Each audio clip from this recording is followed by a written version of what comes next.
Before we get started today, these next couple episodes, I'm mashing up two in each episode. So stick around after the outro for another intro, and I'll yell at you and make sure.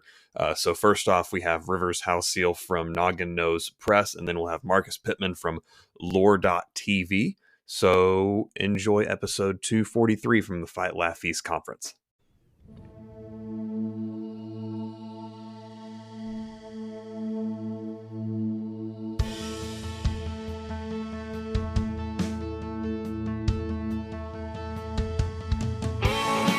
Welcome to the Westminster Effects Doxology Podcast, where we explore popular practices, songs, and ideas in the modern church world in the light of Sola Scriptura and Toto Scriptura. I'm Cody Fields, the president of Westminster Effects. Go buy stuff for your guitar at westminstereffects.com. You can also join the discussion in the Westminster Effects Doxology Podcast Lounge, and make sure you share the show and subscribe and comment and give us 5 stars, even if we've ruined your life. You know how the drill works.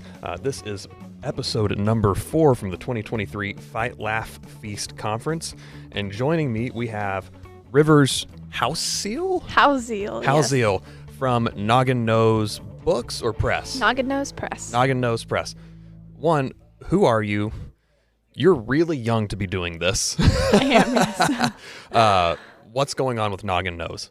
Well, it started because I started writing very young. Yeah. That's how we ended up with the publishing company. I finished my first book when I was 14. Wow. Now, it does not look now how it did then. Right. It went through the editing process. I like to reassure people of that. But yes, basically, I graduated high school at 17, and I had this book manuscript, so now I need to find something to do with it. Right. And so I did a little bit of looking at publishers and realized that you need an agent to get a literary agent. Right. So we did the next hardest thing, and we started our own publishing company. Said, forget everything. We'll just do it ourselves. We'll just do it ourselves. Yes. Well, my dad was in design and advertising for 30 years, so he had all the experience of that side of it, and I did the writing, and that's just kind of how we did it. On the technical side, are you using InDesign or what to lay everything out, or yes. are you contracting that out? No, my dad does all of that because that's what he does for a living already. Right. Yeah, that kind of helps. Yes. I am, for the record, I'm miserable at InDesign. When I was in college, I was the sports editor for the student paper, which tells you how old I am because there were actually newspapers. But I was always the last person to finish laying out my section in InDesign because I was just so bad at it. Pretty decent at other things. InDesign isn't one of them. So, I mean, this is effectively like a bootstrapped DIY company, practically. Basically, right? yes. So what's the general theme of Nogginnose Books? Well, first off, how did you get the name? Well, okay. It was a bedtime ritual when I was like 2 that Nice. my parents invented. We called it Noggins and Noses. Wow. And so okay. when I was 17, actually it was even before that, before we officially started the company, we did a print run of my book, and we needed something to slap on the back as a publisher's name. Like, just use Nogginnose. We'll think of something better later. And then you did. We haven't yet. It just stuck, and now you're stuck with and it. Now we're stuck with it. That's Hey, fantastic. it's memorable. People remember it. So Yeah, exactly. And which is what you want. Yes. It ended up being accidentally good marketing, which is how a lot of that works out, and right? it's a little bit quirky, which, our books are too. So Right. And so what kind of topics are you covering with Nogginnose? We didn't go into it with any specific ones in mind. Just whatever we've ended up with. So we started with, my first book was a fiction fantasy. Okay. And then we completely jumped to a different genre, and we did 2 books on church history. Yeah. One of them is a collection of documents from Reformation history, 25 creeds, confessions, catechisms, and covenants. Very nice. And then we did a book on the old hymns, as in like the really, really old hymns, centuries old. Right. And so well, you say that there's not a whole lot of correlation, but I mean, you are at the Fight Laugh Feast conference where people read dead guys, both theological and guys like Lewis and Tolkien. Yes. Right? Like, I don't know how many times Lord of the Rings has been read with this collective. Collectively, yes. But it's a lot, I would imagine. Yes. I would imagine. So, let's see. You have fantasy and fiction. You have straight church history. How many books are in the offering right now? How many of them are you responsible for? I know you have a couple other authors involved, right? We've taken on a couple. We have 6 books in our catalog at the moment. Okay. 4 of them are mine. Yep. And we will have 2 more coming out in the next few months. Wow. So what will those, or don't divulge what you can't divulge. What are those going to cover? Well, one of them, our most recent publication was Rabbit by Charles Higgins. And it's another just adventure story for middle graders, ages 8 to 14. Okay. But it was the first in a trilogy, so book 2 is on its way. Very nice. Okay. It's in production right now. Okay. And another one is we're going to be publishing a book from Dr. Yuri Brito. Okay. Yes, I'm familiar with him. Yep. Yes. His exposition on the armor of God. Gotcha. And that is really close. So. Yeah. So that's coming up then. So how did you get connected with him? I met Dr. Brito at the Jubilate Deo summer music camp down in Monroe, Louisiana a few years back. Gotcha. Okay. Very nice. And so it just kind of went from there. Like.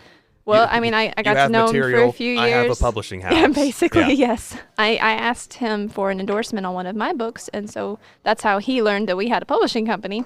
Okay. We basically gave him an open invitation. If you ever would like us to publish anything, we'll be happy to. He took us up on it. And he took you up on that. That's awesome. So what's next? What are you working on in terms of writing next? Or as far as you can say, obviously, because you don't want to give anything away. No, it's mostly been editing work for me lately. Yeah. Which has been a new exciting phase of the publishing company, bringing in new authors. I'm no longer the only author. Right. So that's been cool. I'm not 100% sure what my next book will be whenever I get time to write it. Possibly a devotional for children. Interesting. Because I've had one in progress for a few years now. Yeah. So I might revisit that. I don't know. And so you're really running the gamut on ages here too, right? So you've got stuff geared specifically toward middle schoolers. You've got dense church history stuff, plus this devotional for kids. Why have that wide of a spectrum in terms of target, or is that just how it's happened so far? It's just how it's happened. It was not a plan. I said earlier that there's not really a theme to what we have, and there kind of is. It's just a very broad theme. We like to say our books help you cultivate your patch of the kingdom. So it's just all. And my passion personally has always been teaching children. Yeah. I love explaining things to kids. Right. So in one way or another. Someone has to. Like someone has to, yes. I've done my fair share of like coaching baseball, middle school, high schoolers, and there is something about explaining this is how you play the game. I also help with our high schoolers at my church, and there is something to explaining the gospel or baseball or whatever, right? Because not all of life is just this spiritual floating 6 inches off the ground kind of thing. It's all kingdom work, even if it's teaching someone how to run through first base. Yes, right? It is. Right. Which is, I think I answered my own question. Like, that's why you're cultivating patches of the kingdom. It is. It's that broad view of tending the home plot, whatever you have going on in your household. It's cultivating a God-glorifying home. Right. And home culture. And I feel very strongly that children are capable of understanding more meaty things than Western culture tends to give them credit for. You are not wrong. Oh, my goodness. As a culture, we're afraid to challenge children. Right. Just let them be kids. Right. That's been the big emphasis in my church with the kids ministry is one, they're supplemental. They can't replace the parents, right? Not at all. But it's teaching these kids you can read the Bible and understand it. You really, really can. You can understand theology. Right. And it's just building on that all through high school of, all right, let's dig. You really can understand this, which then also means you can definitely understand church history. You can understand creeds and catechisms and all that because it's all just the same subject anyway. It's not like, but on top of that, other than, something like delving into the mysteries of the Trinity, most of these things aren't terribly complicated. No. Understanding the concepts of justification, like that's a really ultimately simple thing. It's just we like to convolute it. It is, yes. Well, and it's studying those things and understanding why they believe something. Yeah. Versus just, well, that's what my parents taught me. Right. Is going to give them that foundation that they will hold on to it for their own sakes when they're out of their parents' house. Yeah. And I think a further aspect of that is understanding the historicity of all this stuff. Yep. That's where the church history comes in. Not only do you believe this because it's true, but so have thousands upon thousands of faithful saints and centuries before you. You're just joining in the body of Christ from time past. The way the American church often thinks of church history is basically you have the book of Acts, and then you have some Catholics, and then you have Billy Graham. Basically, yes. and then maybe, we saw the light and established TBN. Like, we really don't have a good grasp on church history. Like, I'm convinced if you have a good grasp on church history, then you end up having a better grasp on early American history. Oh, because they're so intertwined. Yes. And we don't know American history very well either. We have, some British people who revolted, and that's it. There's nothing about their theological convictions. There's nothing about really anything other than they didn't like paying taxes. But that wasn't it. There was a whole lot more to it. It was called the Presbyterian Parsons Rebellion. Yeah, exactly. Why was that? Exactly. Because, the Presbyterians are at it again. Shocker. But, yeah, I mean, that's really good. I lost my train of thought, and I don't know why. But I do see this groundswell. So I'm 36. So people roughly my age and younger are fed up with seeker sensitivity. They're fed up with cotton candy Christianity, right? We really need some answers here. Yes. I've even noticed that, like, I'm into heavier music, and I've even seen that in metal, like the heaviest genres possible, where it's shifted more from like Gen Xers being angry at the boomers type of music, and it's been a lot of millennials and Gen Zers saying, y'all haven't given us any answers. And they're searching, right? And even to the point where I saw a very heavy band a couple months ago, and instead of the metal horns at the end, he gave heart hands. What? Yeah. And this is like guttural, extreme metal, right? So even in that, you're seeing, I don't want the cotton candy anymore. I want something real. And you're catering to that. Yes. Ultimately. Yes. So where can people find you, and when is the next book dropping, the next release, as far as you can tell us? Well, they can find all of our books are available on Nogginnose.com. Spell that. Noggin. Yeah. Nose. Okay. It's your noggin and then your nose back to back. Yeah, perfect. So all of our books are available there. More information about our family and how we got started. And as far as the next release, depends on how long it takes me to edit it. I know the feeling very well. Yes. Being the only guy in my company. Like, I have a friend who helps stuff circuit boards on the side, and then I contract everything else out, like circuit board design and that kind of stuff. So there's stuff I rely on other people to do, but then there's also the fact that I have to think through those things in order to tell them what to do. Yes. Like, you know how this goes, right? Absolutely, I do. Right. So Nogginnose.com, and then they can find you Facebook, Instagram. Yes, both. Anywhere else? No, just Facebook and Instagram at Nogginnose. Okay, perfect. Well, Rivers, thanks for coming on the Westminster Effects Doxology podcast. Yeah, go buy some Nogginnose books. And by the way, I didn't do my outro. Go love God, love your neighbor, and make some music. We'll see you next time.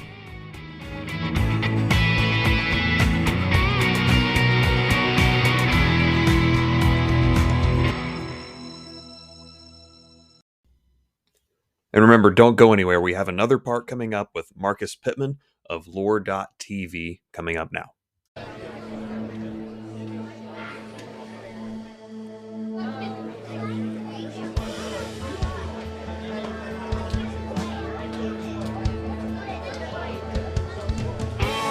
Welcome to the Westminster Effects Doxology podcast, where we explore popular practices, songs, and ideas in the modern church world in the light of Sola Scriptura and Tota Scriptura.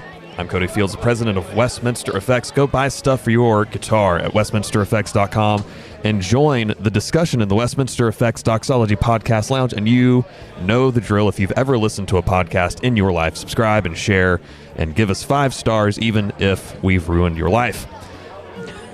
Yeah, you're welcome. That's all you can ask of your fans. Yeah, you're welcome for that. You just heard the man, our 5th guest from the Fight, Laugh, Feast conference, one Marcus Pittman. Marcus, welcome to the podcast. Yeah, absolutely. So, who are you, and why are you here? On the podcast, because Jason told me to come on. Well, that's fair. That's fair. Yeah. we had half of you on, half of the lore crew, and now, is this the better half, or is this? No. My name is Marcus Pittman. I'm CEO and founder of Lore TV, and we are a streaming platform where the monthly subscribers spend their monthly subscription to fund content that's not, cheesy Hallmark rom-com movies. Right. There's several slogans within the company, right? The main one that I see is Christian movies shouldn't suck. I know. What an idea, what a right? concept. And oh man, so I just had this, like that goofy illustration of like the quote unquote evolution of man. It goes from monkey and then gradually gets to an upright man. Yeah. We've kind of had the opposite appropriate of that. for the Ark Encounter. We've had the opposite in Christendom with our art. That's right. We've gone in reverse. Like if you look at the Renaissance, if you look at the Reformation, all the amazing artwork. Like even my wife and I are going to see a performance of Handel's Messiah next month. Yeah. Right. And now we have the Christian Mingle movie. We've gone from Handel's Messiah to Christian Mingle. Yeah, to God's Not Dead 15. Yeah, or what was the one? Cool Dog. That was I'm not familiar with that one. That was one. I need a synopsis of that. Just Google PureFlix dog movies. Oh no. I'm scared at this point. Like, just look at the movie posters for PureFlix dog movies. But no, I think there's a lot of reasons to blame for that. I think one of it is, we just don't have a theology of art anymore that's rooted in Scripture. So we've tried to make all of our movies special revelation. Oh man! When all of God's art is mainly general revelation. Right. So it's just, the stars are beautiful. Yes. They don't tell you the gospel. They're just beautiful. They exist and they're beautiful. They are telling the glory of God. They're not telling the glory of man. Right.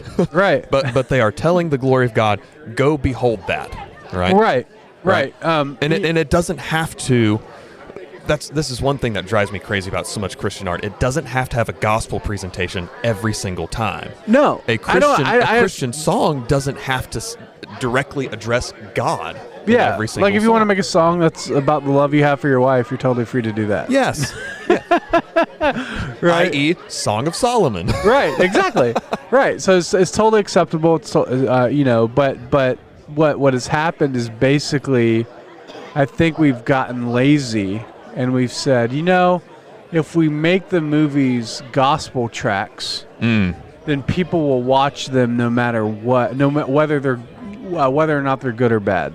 Right. Like people just watch them because they feel, and we kind of. That's so insulting. Yeah. Well, it's insulting, and it's sort of like, it's just. You're right. It's just disgusting. And a lot of people ask, why are Christian movies so bad?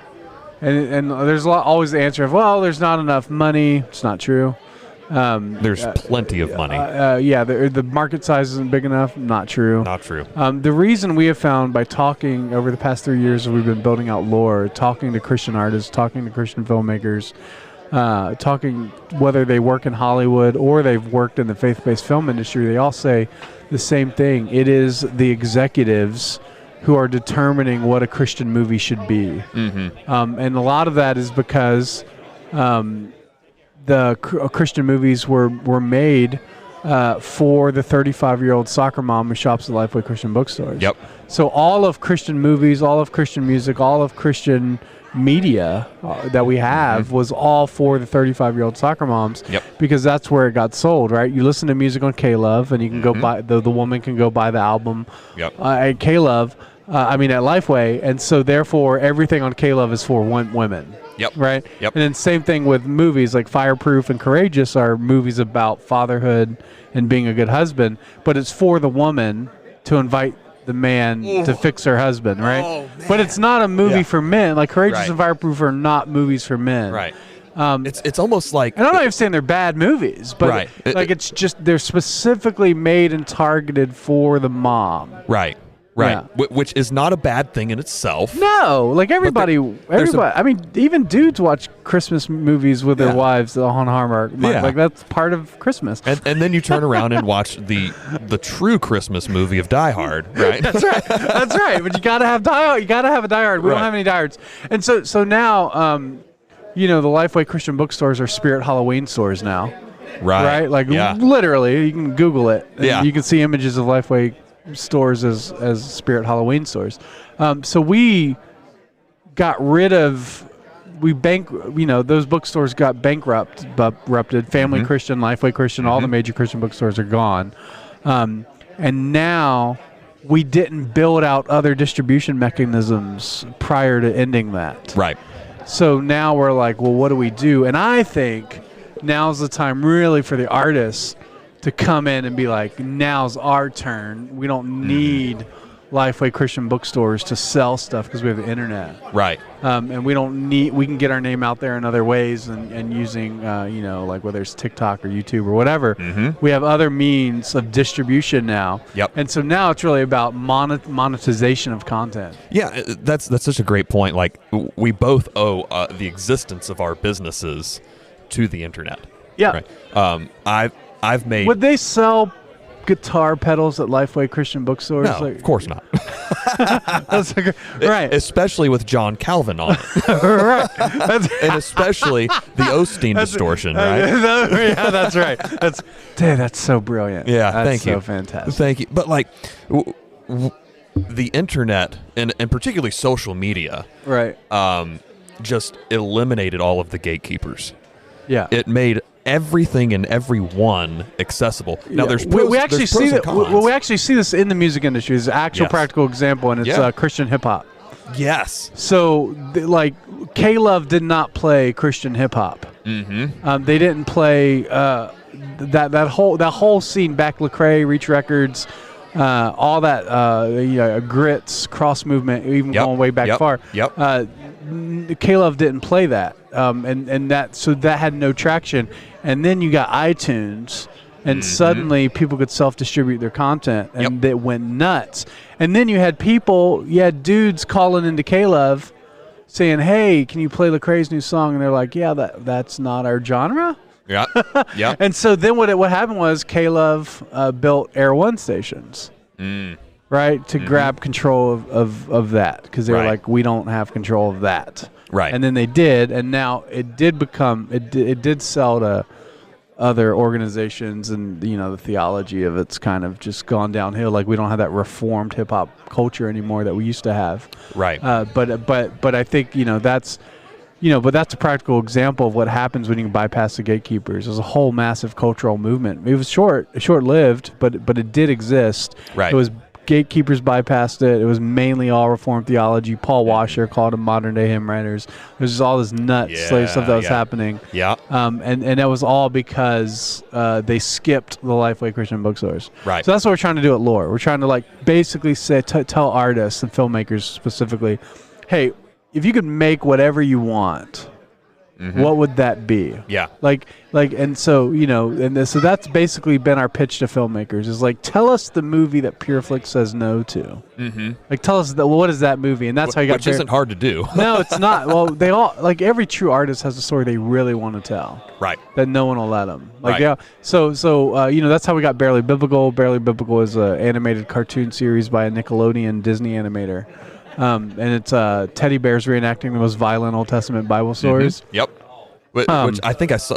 There was the pilot at last year's conference, correct? Yeah, it was the rough pilot. Yeah, okay, it's been polished up since then. But that was the rough pilot. Yeah, it was a rough pilot. But circumcision is whether they have a nip in the tag of the bear or not. Everything's included. Blood, of course, is stuffing, beheadings, all that sort of stuff. We want boys to watch this and rip the heads off their teddy bears. Yeah. That's the goal. And he's like, no, really, I just want a cartoon show that me and my son will watch that my daughter and wife won't want to see. Right. Right. That's the main thing. And so that's that's what we're building, and but that's also how you get shows like Breaking Laws. I'm really excited about right now, where it's this guy Joseph Granda. He wants to travel the country and like break the dumbest laws, film it, and like turn himself into the police. And just see what happens. Yeah, like like it's illegal to give your wife 50 pounds of chocolate in one state. He wants to go and do that.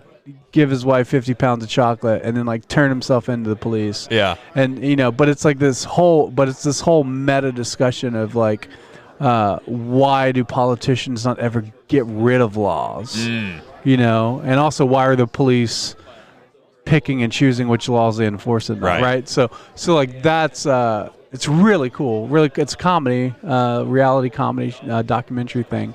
Sort of like Dirty Jobs. It's kind of how I like you do it. But yeah. So I mean, but there's all this stuff, and there's no market for it, and so we launched Lore, and so just the way it works is the monthly subscriber. You as a monthly subscriber, you spend $14 a month.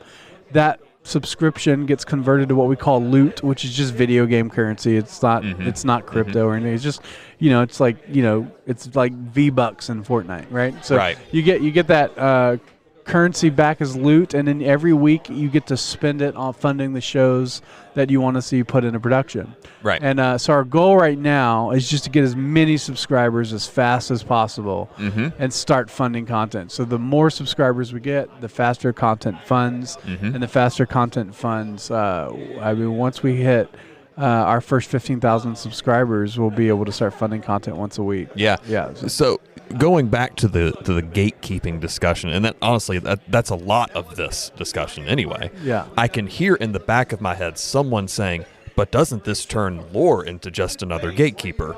To which I assume your answer would be no, because of the crowdfunding. No, I think aspect. our answer would be that every organization is a gatekeeper. Okay, that's fair. Like I don't like. There's no neutrality. So Greg Bonson the quote, right? You're going to have some kind of standard. You're not going to allow. We say no nudity, no Right. blasphemy. We also make sure that the artists that are pitched before our subscribers are like actually capable of producing content. Right. Right. we want to make sure that the story they want to make is actually a story worth telling. Yep.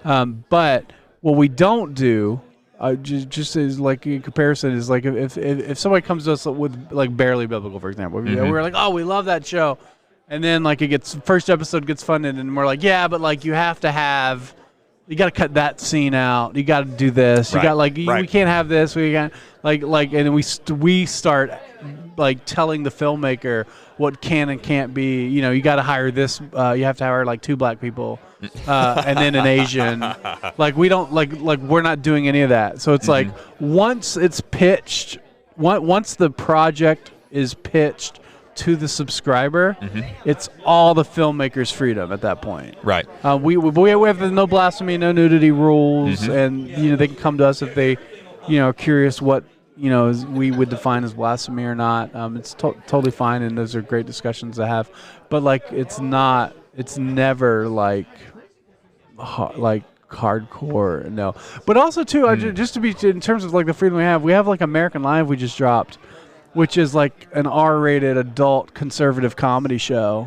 That's it's like anti-vax, anti-gay, anti-trans comedy. Yeah. That was done in an underground club in Hollywood. It was sold out. Oh wow. Yeah. So we just launched that, and our goal for that is not, that we think this is Christian comedy. What we're saying, hey Christians, go and do this on the same stage. Like this is how it is. You don't, and we also don't think it's the platform's job to protect people. Right. Like, so it's like you guys can watch it, you can like it, you can fund it another episode if you want. But yeah, we want to push. We want to take ownership of Christian comedy because that's the underground and that's where the culture moves. Right. That's interesting. So no nudity, no blasphemy, but then you're open to a discussion. For instance, if you're doing a military-based movie and someone's in a foxhole, maybe he says something that I wouldn't say on this podcast. Right. But you would absolutely say if you have mortar shells flying over your head. Yeah. But like if that's I think Doug Wilson wrote a blog about this too, about like whether or not he would write and he says like he wouldn't have the blasphemy in there just for the sake of it, just because you can. Right. But only if it so many shows and movies you can tell that they're only doing that because they can. Yeah. Like I even remember what was it, United 93, about the plane in the 9/11 attacks that didn't make it to its target, that crashed in the field. Yeah. They actually had one of the air traffic controllers who was involved with that in the movie, and they had him dropping a couple F-bombs and stuff. He said afterward, he's like, I regret doing that because that's not me. They made me do that just so they could get a PG-13 or R rating. Oh my goodness! Like insane. Literally just inventing that and forcing that into the so narrative. That's not what we do. But one practical example is in the comedy special. This guy who's not a Christian, or wasn't a Christian at the time he recorded it anyway, as far as I know. He had a joke about how uncomfortable it was to have a roommate named Jesus. Oh no! Right, because he's like, I'm smoking weed or whatever, and then I got Jesus next door, and we decided to keep that in because we felt that it was him expressing, even unknowingly or unintentionally, his conscience being violated. Right. And so but we had that discussion. Yeah. Like that's a conversation that needs to be happening, and we're never going to win every time. Right. But you're going to get it wrong sometimes. Yeah, we're going to get it wrong sometimes, but that's also when the subscriber says, "Yeah, I don't want to fund any more of that." Yeah. So you're effectively how to phrase this? You're being true free market guys. Yeah. You're relying on the collective wisdom of the market, and particularly because you're Christians, attracting Christians. Yeah. So people who are filled with the Spirit, who are being guided by the Spirit, and relying on that. Yeah. Our main goal is really, the Reformed market by itself is way too small to have a sustainable business. It just doesn't make sense. Right. And then the evangelical market still expects pure flicks sort of stuff. Right. But there's this massive untapped audience for entertainment, and that's like the Joe Rogan audience, like those men who just want content for them. Yeah. And it doesn't have to. They don't want nudity and porn. Right. They just want good content. That agrees with their values. Tell me a good story, and don't shoehorn in two dudes making out in the middle of it. Yeah. Like I say, like any good story is a Christian story. Right. Right. It has to be. Right. So just like any good music is Christian music. Right. Right. So even if they don't mean it to be. Yeah, even if they don't mean it to be, they're still image bearers. Right. So that's sort of what we're trying to do. We're trying to really just create a much broader market and take ownership of something that no one's really taken ownership of in a serious way that creates cultural we don't have a cultural movement in Christianity. We don't have a CBGBs. Oh yeah, good reference. Right? Yeah, we don't have a CBGBs. We had Tooth and Nail though. Right. I think and Tooth and Nail is still around, but it's not what it used to be. No. So Jason Foley says like lore is the tooth and nail of Christian entertainment. I love that. Yeah, it's a great analogy. So, but we have to have these smaller institutions. So like what's a good example? So MTV started out low budget. They didn't even have enough. Like there wasn't enough music videos in the world to be able to fill a day's worth of airtime. So they were airing like any music video people sent them because they just needed to fill time. But so these super low budget sort of. There's never been a cultural media institution that starts as a blockbuster. Right. It always starts at the CBGBs. It always starts at the. I'm reading In Living Color and the history of the black comedy movement. Oh, it's okay, really phenomenal book in the sense of the black comedies problem. The problem they had with black comedy back in the 80s is kind of the same. And this is like Christianity is the new black, but it is true. It's kind of the same conversation. Whereas they say, hey, black culture isn't really truly represented in the Cosby Show. Right. That's Cosby Show is great, but the Cosbys aren't dealing with the problems that the average black family is dealing with. Sure. Right. And so same thing as you're like Pure Flix. That is not representative of true Christian culture. Right. Right. Right. So we're having these same problems, and then you have black comedians going Johnny Carson, and they would do really well, and they'd come over and be interviewed by Johnny Carson, and then usually your life would change. Yeah. But for the black comedians, there was no outlets, there was nowhere to go after that. Yeah, that makes sense. So what we need is these underground institutions to be able to really. So that's what we're building with Lore. Right. We're building an underground punk rock art house for Christian movies and TV shows and art. And that's why you should subscribe. Right. So what would you say to the cynical mind that says it's just too small, you're never going to make it? Why are you wasting your time? Or even to the Christian who would say, I can respect what you're doing, but it's not evangelistic enough. Well, I would say it's not supposed to be evangelism. Not everything is evangelism. Yeah, like your pedals don't share the gospel with anybody. They can. Like they can be tools they can be a gateway that can be used for that. Yeah, and so the same is true with movies. Like they're tools. The goal is for the filmmaker to share the gospel, but not for his films to do it. Right. So like what you want to do is you want to find a filmmaker that's a rock star that starts creating amazing content and then goes and speaks at conferences and shares the gospel individually on a basis personally, but his movies don't have to do it. Right. Right. Right. And so that's for the evangelistic one. The one that says we're too small. Well, there's two things. One is yes, we are small. But and so is my pedal brand. Yeah. Right. But that's what God takes pleasure in using to change the world. Absolutely. I will also say that MTV for like several years couldn't even get advertisers on MTV. And then Saturday Night Live almost just didn't even make it for the first like 2 years. Like it had no ratings. Really? It wasn't good. Yeah, it was like it wasn't good until or the first season, and then it was like the Chevy Chase season and all that sort of stuff. Like it really became a main thing.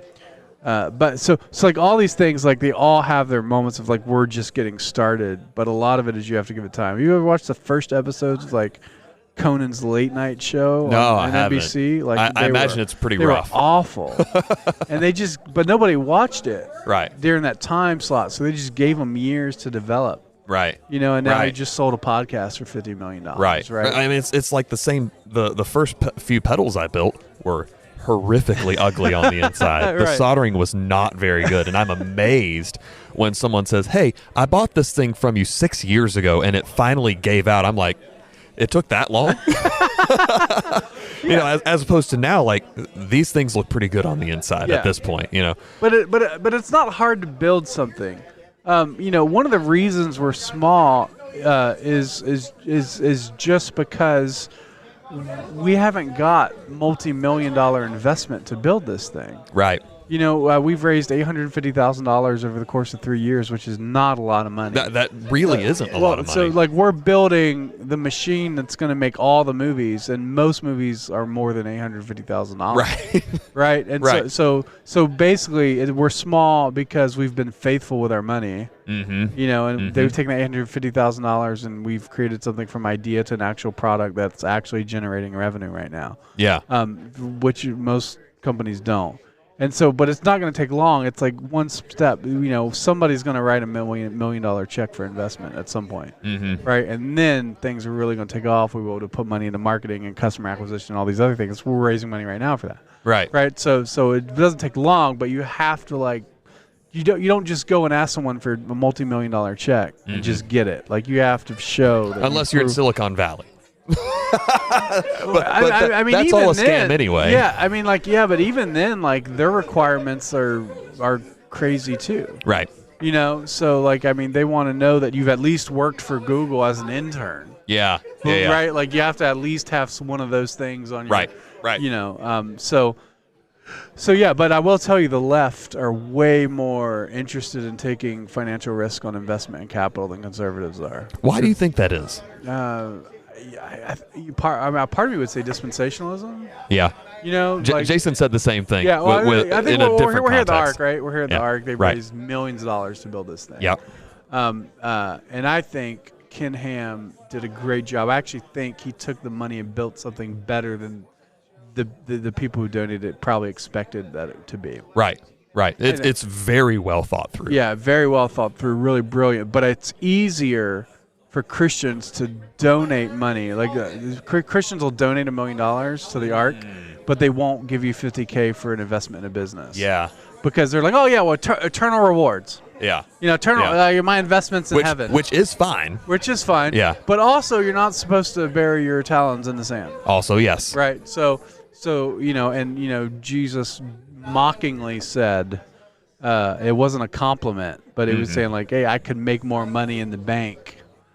Right. Than with what you did with it, And so there's an actual economic principle there of God doesn't like you to be risk averse. And it also says the cowards go to hell. so Is that Revelation 21:8? I think so. It's also liars go to hell. Yeah, both of them. Yeah. So so there's the risk averse is another word for coward. And so I like to say, like, as entrepreneurs, we're trying to convince venture capitalists to be to repent of cowardice. Ooh, I like it. So I like it. But when we do that by building our business with the small gifts that we have and show and prove that. And then eventually the capitalist goes, yeah, I can get behind that. You've reduced my risk. But investment. The entrepreneur and the venture capitalists are loving each other. They're sharing each other's burdens, right? So that's what venture capital is. So that's a whole nother theory that'll be in my book I'm writing called Venture Capitalists Go to Hell Too. I'm just kidding. You're not supposed to talk. Who else goes to hell? You're not supposed to talk bad about venture capitalists. How many people fit on this list of people who go to hell?